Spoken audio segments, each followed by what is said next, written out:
En el tronco encefálico se encuentra el puente o protuberancia, justo encima del bulbo raquídeo y por debajo del mesencéfalo. Su anatomía externa se divide en dos. Porción ventral, sus funciones son sensoriales, como el procesamiento de información auditiva y vestibular, así como la regulación de los sueños. La porción dorsal, esta regula las funciones relacionadas con el equilibrio, la coordinación motora y la transmisión de información sensorial. Otras partes importantes de su anatomía externa. El surco basilares. La función del surco basilar es facilitar el suministro de sangre a las regiones cerebrales circundantes. El nervio facial intermedio. Funciona como un nervio sensorial para la región del oído externo, así como para las glándulas salivales y las mucosas nasales. El pedículo cerebeloso transporta señales relacionadas con el movimiento desde el cerebelo a la médula espinal. El nervio vestíbulo coclear es el nervio auditivo y ayuda a mantener el equilibrio. El nervio trigémino ayuda en las sensaciones faciales y la masticación. El nervio abducente o nervio motor ocular externo participa en el movimiento de los ojos. Los tres cortes más comunes de la protuberancia. Corte transversal. Permite observar las estructuras internas y en estas se pueden identificar regiones como los núcleos motores y sensoriales, así como las fibras nerviosas que conectan la protuberancia con otras áreas del sistema nervioso central. Corte sagital. Este corte se realiza en dirección longitudinal, dividiendo la protuberancia en mitades derecha e izquierda, y proporciona una visión lateral de las estructuras internas de la protuberancia, lo que permite examinar la distribución de los núcleos y las vías nerviosas. Corte oblicuo. Este corte se utiliza para visualizar regiones específicas de la protuberancia que pueden no ser claramente visibles en un corte estándar, permitiendo una evaluación más detallada de estructuras particulares o patologías específicas. Patologías asociadas. Síndrome de Wallenberg. Esta patología puede afectar la protuberancia, causando síntomas como difusión del nervio facial, dificultad para tragar, problemas de equilibrio y pérdida de sensibilidad en la cara. Esto suele ser el resultado de un infarto en la arteria vertebral o en la arteria cerebelosa posterior inferior. Parálisis de los nervios craneales.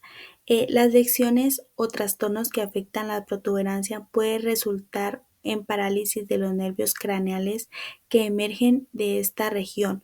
Esto puede manifestarse como dificultad para mover los ojos, la cara, la lengua y otros músculos faciales controlados por estos nervios. El diencéfalo es el complejo de estructuras subcorticales más grandes del cerebro. Se encuentra rodeado de los hemisferios cerebrales. Se encuentra dividido en 4 subregiones, como podemos observar en el plano sagital: epitálamo, tálamo, subtálamo e hipotálamo. El hipotálamo se sitúa debajo del tálamo. Las funciones principales de esta estructura incluyen conectar los sistemas nerviosos y endocrino y controlar la secreción de hormonas por parte de la hipófisis y otras glándulas. El hipotálamo produce vasopresina y oxitocina. Una deficiencia de vasopresina produce un síndrome de diabetes insípida. Se caracteriza por poliuria y polidipsia. El subtálamo. En el corte coronal es la zona de tejido cerebral que se encuentra en el tálamo dorsal y tegmento del mesencéfalo. Su función es importante en la integración de la información motora que permite la gestión del movimiento.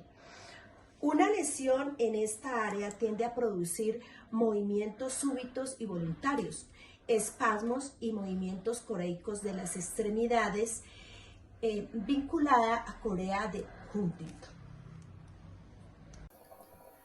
El epitálamo es una pequeña estructura ubicada en el diencéfalo, tocando el techo del tercer ventrículo y por encima del tálamo. Es una estructura relacionada con el sistema límbico, por lo que se encarga de la gestión del instinto y de las emociones. Esta es una estructura que abarca grandes conexiones a lo largo de todo el encéfalo y tiene estructuras que lo conforman por dentro. En esta ocasión solo vamos a hablar de dos estructuras más relevantes, las cuales son la epífisis y la avénula.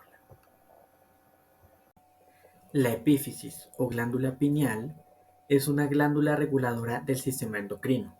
Regula los horarios del sueño y la vigilia y produce una sustancia llamada melatonina. Esta melatonina se encarga de inhibir la maduración sexual al momento de segregarse por el cuerpo.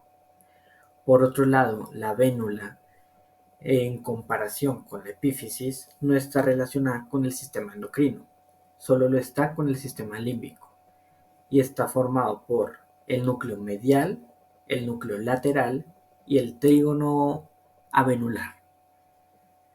El núcleo medial está relacionado con las funciones sensoriales y motoras. Por otro lado, el núcleo lateral se encarga de las respuestas emocionales.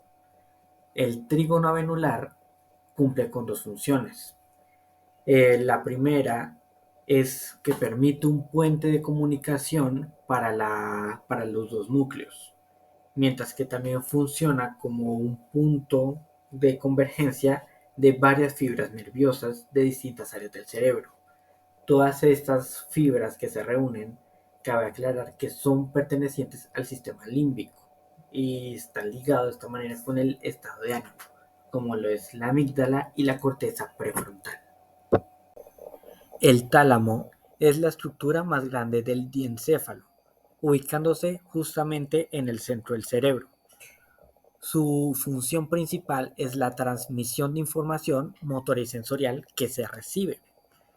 Posee diversas caras y núcleos, pero principalmente se pueden recalcar los núcleos según su función, su ubicación anatómica y según el proceso de la información.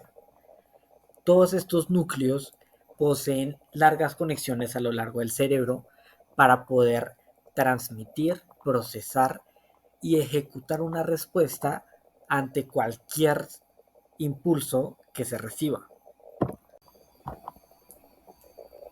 Una lesión que pueda sufrir la glándula pineal es el síndrome de Parinot, el cual es una afección en los movimientos oculares verticales de la persona.